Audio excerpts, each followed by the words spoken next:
Boa noite, meus irmãos, que a paz de Jesus esteja com todos, agora e sempre. Queridos companheiros, queridos irmãos, novamente nesta segunda-feira vamos retornar ao estudo do Livro dos Espíritos, do capítulo 2, dos elementos gerais do universo.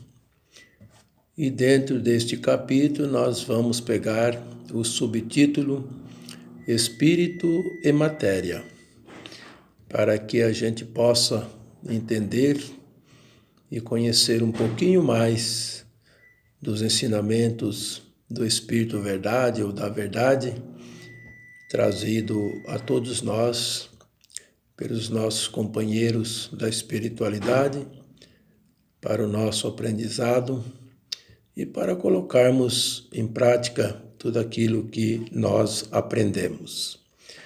Mas antes de iniciarmos, propriamente dito, nosso estudo, nós vamos fazer uma prece que fará a abertura do nosso aprendizado da noite. Procuramos então fechar os nossos olhos, relaxando o nosso físico, permanecendo bem acomodado onde nós estamos e dessa forma nos abraçando fraternalmente como verdadeiros irmãos, elevamos o nosso pensamento e buscamos a figura meiga iluminada do nosso querido e amado Jesus.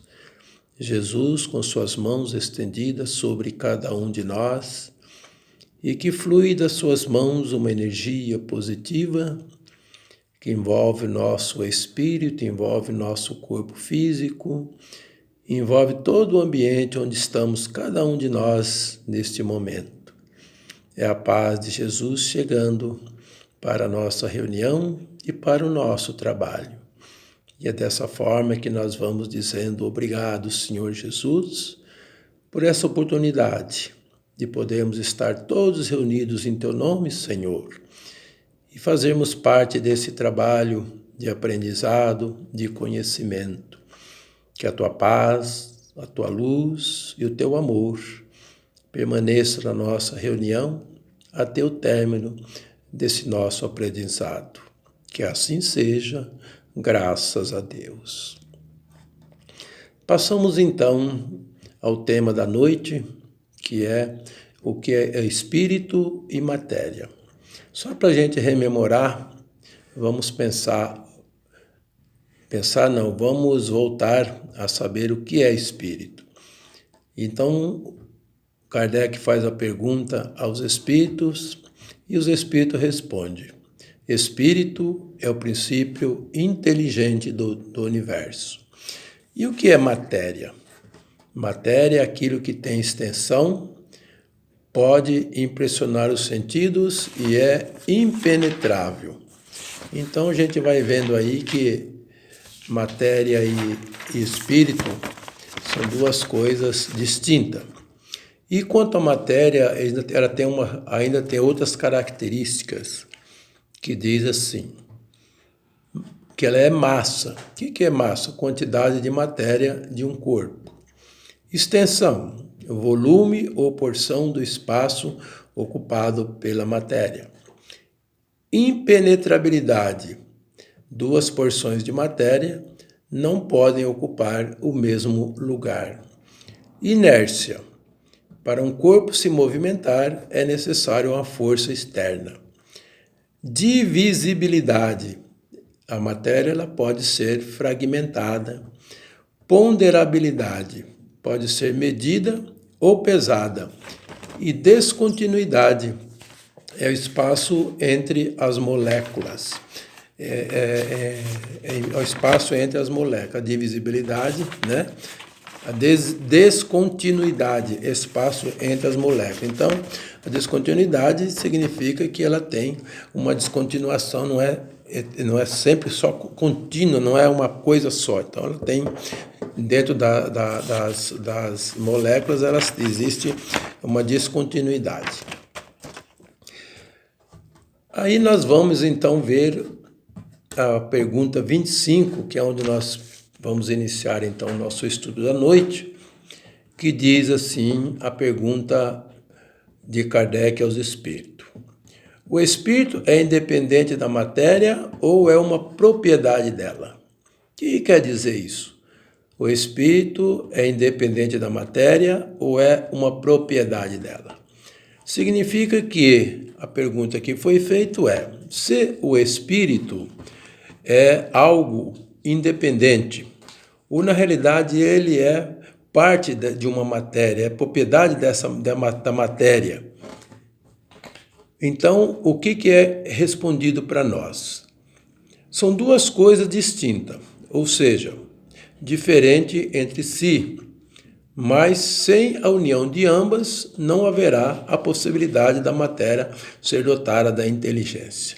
O que significa isso? Apesar de serem independentes, serem distintas uma da outra, para que haja a manifestação de inteligência, para que haja atitudes racionais no ser humano, é necessário, então, que no corpo físico se una também o espírito. E o que é o espírito que foi falado? É a inteligência, é aquilo que nos dá a possibilidade de discernimento, de fazer as coisas. Se não existir essa união dessas duas vamos dizer assim, dessa situação, se não houver a união do espírito e do corpo físico, então não tem como a gente ter atitudes, não tem como a gente trabalhar, como raciocinar, como pensar. Então é necessário que haja então a união. E aí pergunta assim: diante dessa situação, é necessário que sempre haja essa união para a manifestação do espírito? Aí a resposta é: para nós encarnados, ainda é necessário essa união. Por quê? Porque nós não somos dotados ainda, nessa situação de encarnados, com a condição de perceber o espírito sem a matéria. Como que é isso? Então, exemplo vamos ver um exemplo. Como é que nós nos comunicamos como encarnados? Nos comunicamos pela fala, ouvimos, vemos, tocamos uns ao outro. E como é que nós sabemos que existe um espírito nessas matérias? É o momento da encarnação que ele tem ali, que ele está encarnado junto àquele corpo. Então, como é que nós vamos perceber a manifestação do espírito como encarnado? Nisso que eu estou acabando de dizer. É quando a gente consegue se interagir, conversar, trabalhar, se movimentar. Então, ali existe o quê? Um espírito. Caso não existisse esse espírito, não existiria, então, essa atividade do ser humano. Por isso que diz assim: para nós encarnados, ainda é necessário a união, porque não temos organização para perceber o espírito sem a matéria, e que os nossos sentidos ainda não estão preparados para perceber o espírito sem a matéria. Então, por isso que existe aí a encarnação, para a gente perceber o espírito encarnado. Aí nós sabemos, então, que o espírito está ali encarnado, então ele está presente ali, então a gente concebe-se o espírito, porque ele está naquele corpo ali. Aí diz assim: podemos conceber o espírito sem a matéria e esta sem o espírito? Podemos conseguir o espírito sem a matéria e a matéria sem o espírito? De que forma nós podemos conceber isso daí? Sabemos que, fisicamente, nós não temos como divisar um do outro, né? Vamos separar, esse é o espírito, esse é a matéria. Encarnado, não.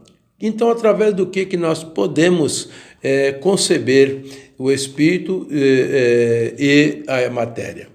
Pelo pensamento. Pelo pensamento, podemos deduzir que somos individualidades separadas, da matéria e que a matéria é uma substância separada do espírito. Então, no nosso pensamento, a gente dá para fazer o quê? Dá para discernir. Bom, existe sim o espírito, que é o ser pensante, e a matéria, que passa a ser a roupagem do espírito. Então, em pensamento, a gente realmente tem condições de perceber essa separação. Mas, enquanto encarnado, nós não conseguimos separar essas duas coisas, separar essas duas coisas uma da outra como encarnado. Mas, por isso que nós temos a inteligência e nos dá a possibilidade de podermos, em pensamento, separar as duas coisas. Ele diz, né, que a matéria é uma substância separada do espírito. Mas ele fala também que, porém, no caso do espírito encarnado, é forçoso compreender a necessidade da alma progredir e fazer com que a matéria avance para o progresso, desfazendo-se da sua própria inércia. Então, qual é a condição que o espírito vem para estar junto com a matéria? Para que é que ele vem? O que ele vem fazer aqui? Encarnar num corpo físico. É importante a gente compreender a necessidade da alma, porque só através da encarnação é que a alma progride, que ela cresce. Por quê? Porque é através da encarnação que ele vai passar por processos de depuramento, ou seja, passar pelas vicissitudes da vida, pelas dificuldades da vida, pelos problemas da vida, para poder fazer o quê? Avançar espiritualmente. E a função? E qual é a função da matéria? Qual é o grau de ajuda na matéria? É que a matéria deixa de ser uma coisa inerte, uma coisa totalmente com inércia, porque o corpo também ele vai avançar no progresso e sai da sua inércia, que se fosse só aquela matéria separada, sem a condição de estar ali o espírito junto. Então, o espírito não progride e a matéria também não progride, porque ela fica o quê? Algo inerte. Então, é muito importante lembrar que o espírito estando encarnado, é forçoso compreender a necessidade da alma progredir. Uma vez que ele está encarnado, é necessário que ele venha para progredir. E, em contrapartida, a matéria também ela tem o seu progresso. Aí diz assim também ainda: podemos conhecer o espírito sem a matéria nos trabalhos práticos. Isso é apenas uma observação que muitas pessoas não sabem como. Bom, mas como é que eu vou saber? Como é que eu vou saber se espírito é verdade ou não? Então, normalmente, a gente que faz o trabalho prático, né? A gente que tem a condição de estar dialogando com os espíritos através do médium que incorpora esse espírito, então a gente conhece o espírito nos momentos em que nós estamos dialogando com eles. Ali naquele momento, ele está usando aquela matéria apenas e tão só para fazer ali o seu pedido, para ser orientado. Não que ele que ainda tem um corpo físico dele próprio, não. Mas ali ele tem a possibilidade, através do médium, de dar passividade, de trazer o seu pedido, e a gente, como orientador, orientamos aquele espírito que está naquele momento ali. Aí a pergunta 27 diz: teria então no universo dois elementos gerais, a matéria e o espírito? A pergunta aqui é feita aos espíritos. Teria então dois elementos gerais, a matéria e o espírito? Aí a resposta vem: sim, e acima de tudo, Deus, o Criador, o Pai de todas as coisas. Essas três coisas são o princípio de tudo o que existe, chamado da Trindade Universal. Então nós vamos verificando que tudo origina de três coisas, né? O Criador, que é Deus, o Espírito e a matéria. Esse é o princípio de tudo que existe, chamado da Trindade Universal. Então, essa trindade universal é que é o princípio de tudo aquilo que é necessário, que existe no nosso mundo.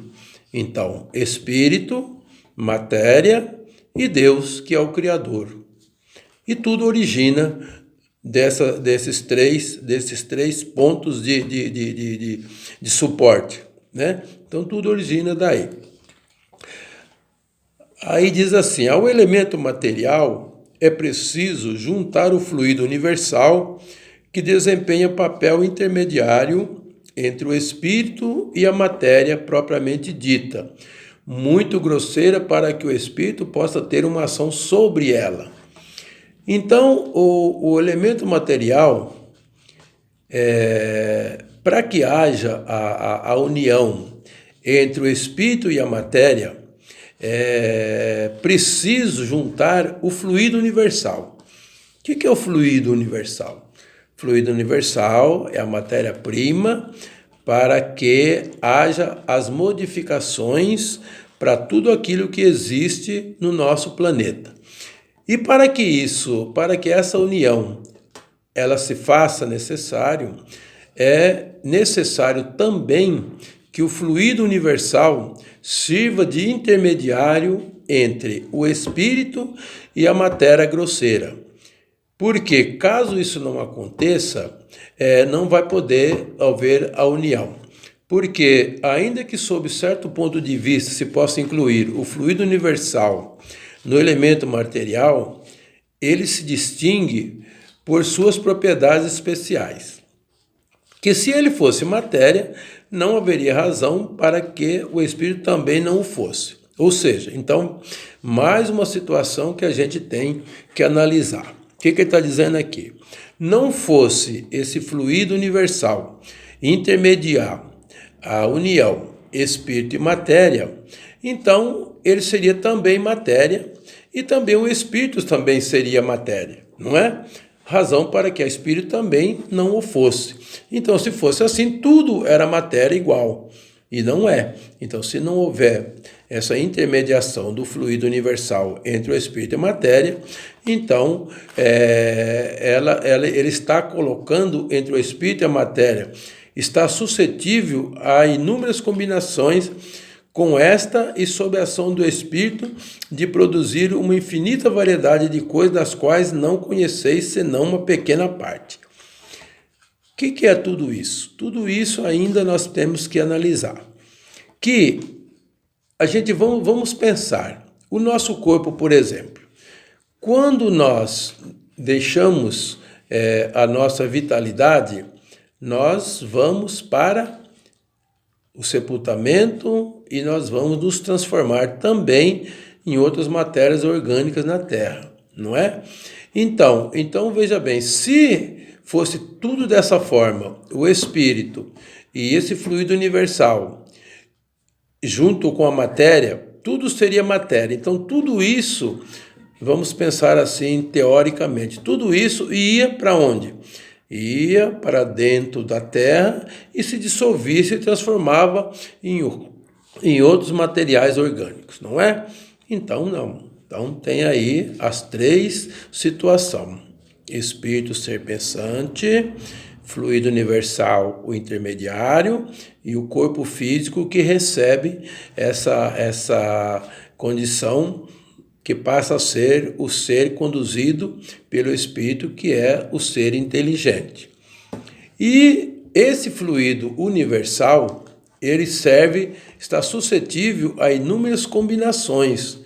Com essa combinação que ele sofre para se unir o Espírito à matéria é uma combinação. Mas é uma infinita variedade de coisas das quais não conhecemos senão uma pequena parte.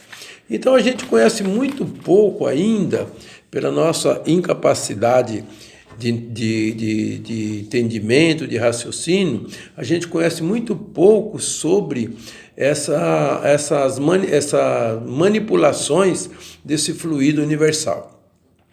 Então nós estamos muito aquém de sabermos tudo. E aí diz também para nós ainda, sendo o fluido universal o agente que o Espírito utiliza é o princípio sem o qual a matéria estaria em perpétuo estado de divisão e jamais adquiriria as propriedades que são dadas pela gravidade.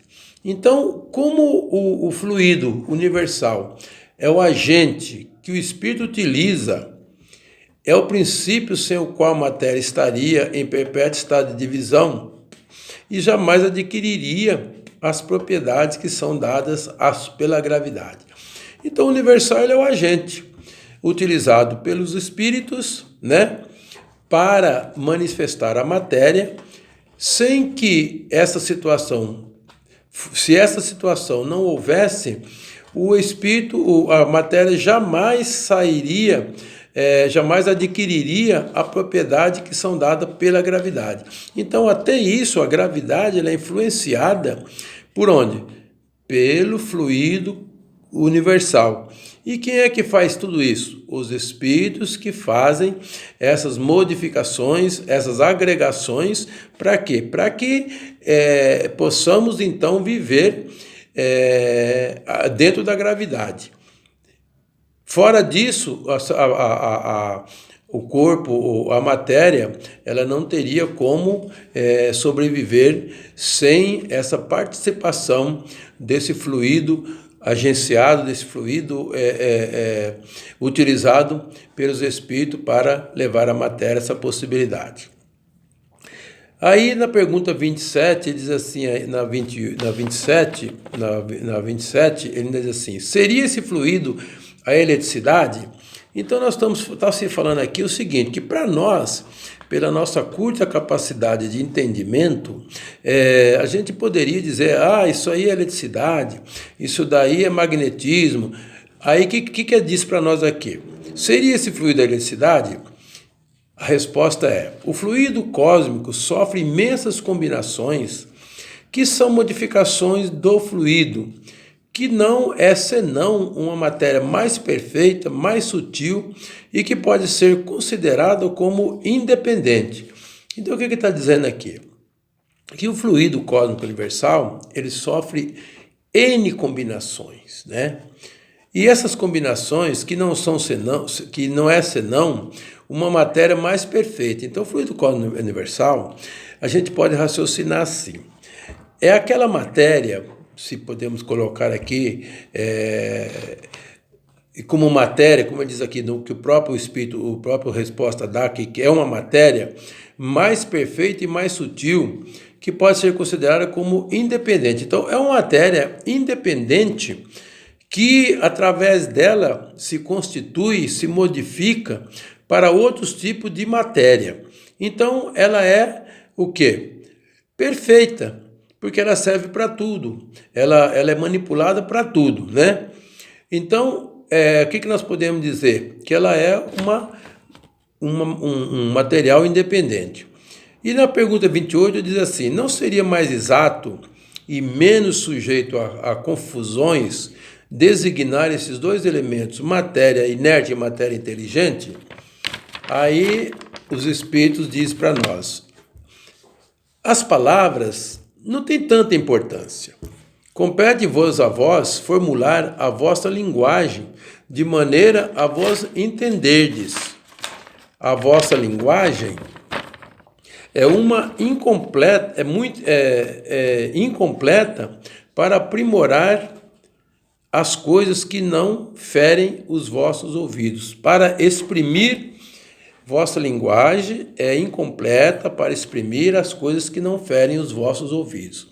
Então veja bem, gente, diante da nossa elevação espiritual, diante da nossa caminhada evolutiva, nós estamos muito longe ainda de compreender muitas coisas, não é?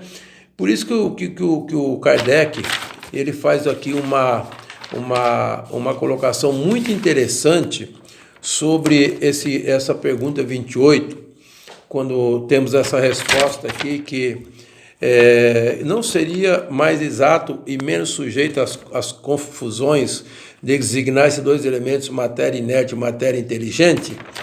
Aí ele diz para nós aqui, isso aqui é uma observação do Kardec, que diz assim, vemos matéria destituída de inteligência e vemos um princípio inteligente que independe da matéria. A origem e a conexão dessas duas coisas nos são desconhecidas. Então, olha que interessante. Vimos matéria destituída de inteligência e vimos um princípio inteligente que independe da matéria. A origem e a conexão dessas duas coisas nos são desconhecidas. Elas se nos mostram como sendo distintas. Daí o considerá-los formando os dois princípios constitutivos do universo. Então, gente, o que ele está dizendo aqui? Elas se mostram como sendo distintas. E a gente então passa a considerar ela formando os dois princípios constitutivos do universo. Vemos, acima de tudo isso, uma inteligência que domina todas as outras, que as governa, que se distingue delas, por atributos essenciais. A essa inteligência suprema é que chamamos Deus. Então, o que a gente pode deduzir de tudo isso? Que, infelizmente, a gente, na nossa limitação intelectiva, a gente tem que ir aos poucos, devagarinho, procurando entender, procurando compreender, através do estudo, o que nós estamos fazendo hoje, entender até o limite da nossa capacidade de pensar, de compreender, de analisar. Então, o que está dizendo para nós aqui, então? Que aqui, acima de tudo, vemos acima de tudo isso, uma inteligência que domina todas as outras, que as governa, que se distingue delas por atributos essenciais. Essa inteligência suprema é que chamamos Deus. Então, gente, como a gente já viu aqui no Livro dos Espíritos, que a nossa capacidade intelectiva é muito pouca diante desse universo de coisas para a gente aprender, qual seria, de repente, o recado para nós, para que a gente não se perca em querer saber tudo, em querer desvendar tudo? É devagarinho, paulatinamente, a gente ir estudando, procurando, se informando e aceitando aquilo que os Espíritos passam para nós, dentro do conhecimento, e colocar em prática aquilo que a gente tem condição